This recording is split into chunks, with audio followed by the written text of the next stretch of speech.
and then I will let folks in here on Zoom and we'll get rolling. Let's see here. Got a good number here and counting. Hello, everyone. Welcome. Good to see you all at Piano Tech Radio Hour once again. You lovely piano industry nerds. We're all piano nerds. That's something we've clearly established here in this virtual world that we inhabit. All right. And FYI, for those of you just jumping in, and I'll be letting more people in here as time accrues here. But we're going to try out a few new kind of formatting things today, and so bear with us as we do a little bit of experimentation. Your feedback is welcome as well, and yeah, so just let us know how you think things go, and if you've got any interesting insights, then that'll be great to hear about. And so let me pull up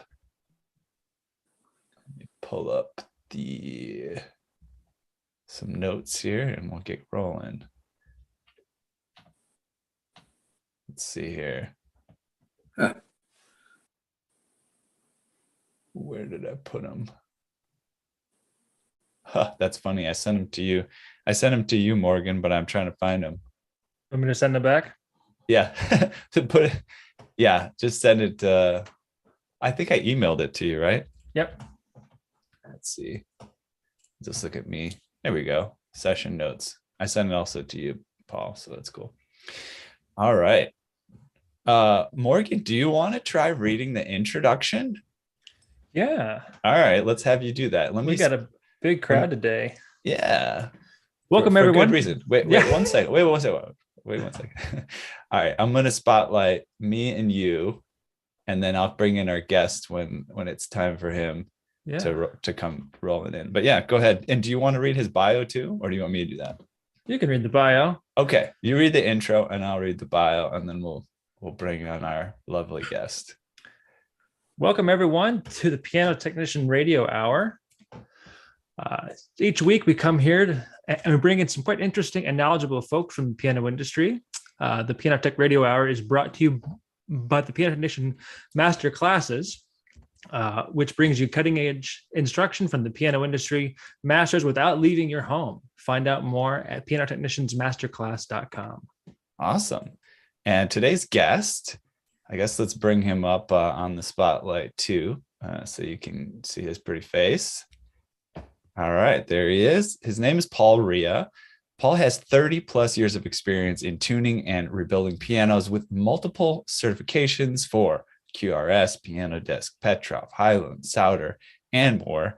He has taught piano technicians all over the world while leading classes in regulation, rebuilding, voicing, piano technology, tooling, factory production, and beyond. Paul has a state-of-the-art shop, which we can see a tiny bit of behind him, and all the finest tools and equipment available. His knowledge and friendship with every piano and piano parts manufacturer and supplier in the world only add to his ability to service our every piano need. And you could tell I took a little bit of that from his personal piano technician's website. But Paul, welcome to Piano Tech Radio Hour. It's really good to have you here. How you doing today? We're doing good. Thanks, Brian. Ethan. I have a friend here that's Brian Janey. Oh. So. Oh, yeah, I know Brian Janey. Yeah, awesome. Good to have him here today. All right, well, listen, I'm going to launch in here with our first topic of conversation. And just for people's info today, me and Morgan will probably pass the torch between us. And of course, we can open things up to questions as we roll along. But my first thing is, what made you think piano tech sounds interesting? What's your entry point into the piano industry? Desperation. Nice. I was managing a store in Reno, Nevada. And at that time, you could call a piano technician one day and call him a couple days later and they're gone. A very transient area. And so I finally decided, well, it's not rocket science. I'll do it myself. Yeah. Okay. A Yeah. lot more rocket science, it seems. Yeah, that is, I think that is the sort of famous last words of almost everyone that's opened up a piano for the first time. Is just, hey, this couldn't be so hard. I know how to tune a guitar. I think I can handle this. Yeah, well, I started out as a bookkeeper in a store, then went into sales management, even owned my own store, worked at factories. So it's kind of a progression. Cool. Yeah, the next thing I wanted to know is, we've seen that you've worked with different companies and throughout the world. What has it been like for you to work in Europe and Asia as part of what you do? Europe is a lot easier to work in. Culture is closer to our culture. In China, where one of our factories is at, it's a different story. We work to live, they live to work. Mm. Um, in getting around the old communist mindset in factory production, where somebody on the line decides to be a hero and changes a screw to a cheaper screw or smaller screw because it's cheaper, it's a constant watching to see what's going on. And what do you mean by like what constant watching? Who's watching who, and what's I actually what's have that boot. I actually involved? have boots on the. I actually have boots on the ground in China, um, that watches the production from the time the wood comes in the door to the piano goes in the box. Wow. We call that process birth to box. How has COVID changed the factory work the last couple of years? Jeez. We're about, the last I heard, the factory's about 30,000 pianos behind. Wow. Wow, that's a lot. What's annual production? Oh my gosh. I'm trying to get a sense of, how far behind Yep. they are. Well, our annual production is about 40,000. Okay, so It's you're nearly a year. the factory was closed on and off for probably well over a year. Wow. And then minimal production, and then you have to train new people and reboot your suppliers. And the supply chain there is also a problem.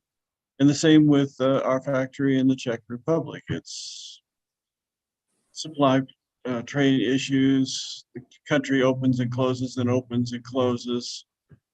So just like everybody else, it's been a nightmare. So how is it different than manufacturing like in the US, say? Like COVID aside, is there any main differences between? Yeah, in China, there's a huge difference. They'll work 6 and 7 days a week, 10 hours a day, when the factory's in full production. Breaks are very short. There's a let it shine on attitude about safety things. But generally, yeah. So you're saying in Asia, the people are working more in terms of the hours and the days of the week, but then you're saying safety is a little bit less of a factor, or they're more. Yeah. Oh, really? OSHA is like non-existent there. Right. Right. They're not susceptible to California Air Resource Board. They're not susceptible to the EPA. We manufacture everything on site, from the plates to our own action parts. Everything is done right on site. And you can't do that in the US because, well, we can't foundry stuff. We can't make plates here in the US. Finishing things is a nightmare in the US. So there's a lot of difference. Why is like refinishing things a nightmare in the US? What makes it so, and what makes it easier? And we're talking specifically about Asia, right? Not necessarily Europe. That makes it easier. Well, like for instance, in California, I mean, you can spend $100,000 on a spray booth, and then you're inspected twice a year, and you have to use this material and that material, whether it works or not. That's what you're stuck with. In Asia, I mean, we have a 1 million square foot spray booth. So Wow. and we don't have OSHA checking up on us. We don't have restrictions on thinners, restrictions on CFCs. There's a lot of advantages to that in Asia compared to the United States, and that's one of the reasons things are less expensive coming from Asia. Okay. Let's talk about you being a piano technician. What were some setbacks that you had maybe early on, maybe some roadblocks, and what lessons did you maybe learn from them? Well, if there's a wrong way of doing something, I've already done it sometimes twice. And that's how I learned the entire business. I'm sure most of you know Dale Irwin. I worked under his father for quite a while. And Dale and I actually had a shop together for a period of time. So I've always surrounded myself with people who know more than I do. And that's how I've learned this business. And even when I teach classes, there's always something from that class I learn and take with me. Setbacks. Yeah, I've done some major mistakes. I broke a graph in a Steinway art case M right at the break and drilled out the A graph. The drill bit broke in it. Finally got the drill bit out. Then the easy out broke in it. Finally ended up having to punch it out with a plasma cutter and then have a very skilled welder bring it back to life. You want to talk about heart seizure? Wow. That actually reminds me, I don't know if I want to bring this up because it was slightly controversial in a previous session here. Somebody's talking about tightening A graphs sort of while the strings are in the piano, like while the piano is strung. Do you have an opinion on that? Is that something that's feasible? Does that make sense? Does that sound like the craziest thing you've ever heard of? Tightening, no. Adjusting angles, yes. Okay. Got it. So moving it slightly while it's in the piano and the strings are in. It doesn't sound completely outlandish. No. Okay. And I don't know if you've noticed a lot of the European and a lot of the Asian A graphs have a conical base, so that as you tighten it, it actually flares slightly to allow you to adjust it even further than you would think it should be able to go. Oh, that's really So interesting. sometimes look at the bottom of the A graph and look at the seat, and it's kind of interesting. Would you say that you have learned about, like, I've really enjoyed the time we've got to meet with Del Fondrick, because he just has a very interesting way of thinking about putting pianos together. And specifically, I really like how he thinks from first principles, right? He kind of starts from like, okay, why do we have this part of the piano? And then how can I make it if that's the goal, right? And it's often interesting how he comes up with alternatives to the way things are that maybe achieve a goal actually better, but people wouldn't think of that because they want to do it the way it's been done. One example is he used epoxy to refurbish some old soundboards, and ended up actually in many cases actually making them sound better than maybe the piano would have if it hadn't been epoxied, out of a principle that it needed something like kind of hard, not necessarily crowned, for example, in order to get the right sound out of the instrument, stuff like that. But in terms of your experience, like from a design perspective, what have you been able to kind of learn the process of designing a piano, or is it more working with the things that you have and just making them better? Any thoughts on that? Things that I have are making them better. We've done some interesting things when the first tuned duplexing coming out in the new line of pianos from Petrov. I commented to the Petrov fellow at the NAM show that, these aren't tuned very well. He said, well, we laser measure them. I said, time out. You laser measure, you make a soundboard by hand, you mount the bridge by hand, you notch the bridge by hand, and you're telling me now you can suddenly laser measure for tuning? About 24 hours later, I was on an airplane. And then we made the duplexing tunable after the strings are in. So things like that. In the factory setting, there's a lot of protocols that I set up for quality control that actually speed things up. We changed some materials to make things better, and that's what I excel at.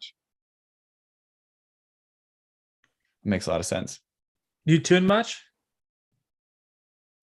Not as much as I used to, but yeah, I still do a lot of tuning.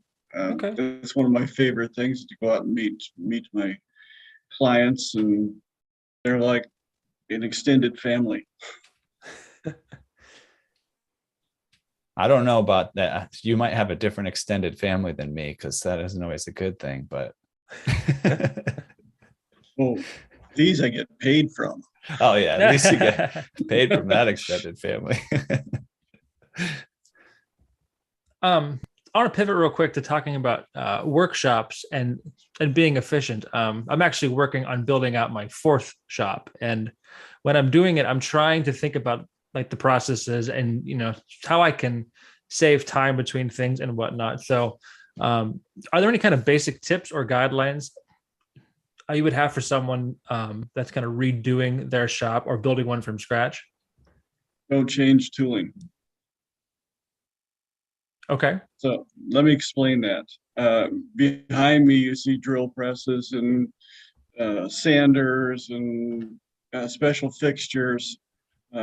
Rather than switching tools from say my boring jig to the coving jig, I have a second drill press for the coving jig, and there's this. I have a big bandsaw at the start for cutting the hammers to length, and then they go to the boring setup on the one drill press, and then they go to the arcing sander, which is all set up just for arcing, and then to the next drill press where it is set up just for coving, to the next one who is just set up strictly for tapering, and then right next to that is the installation bench.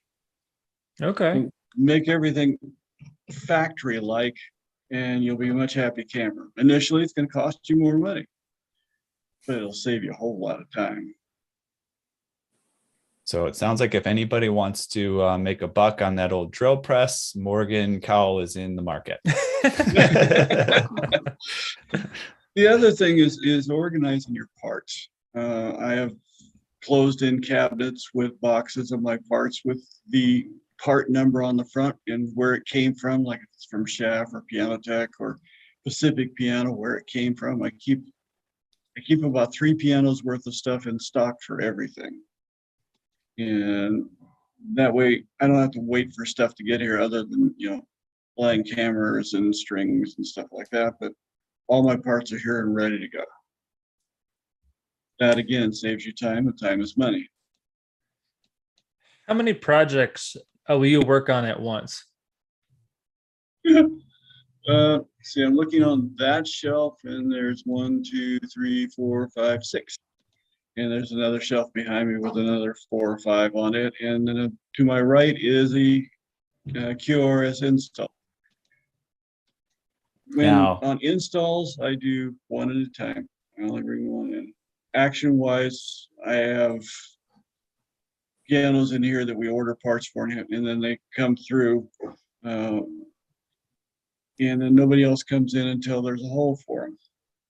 I don't like keeping things for extended periods of time. That led to my next question, which might be a sensitive topic, and that is, what's the most overdue project either on your shelf right now or that has been, or is that not your domain? No, that's I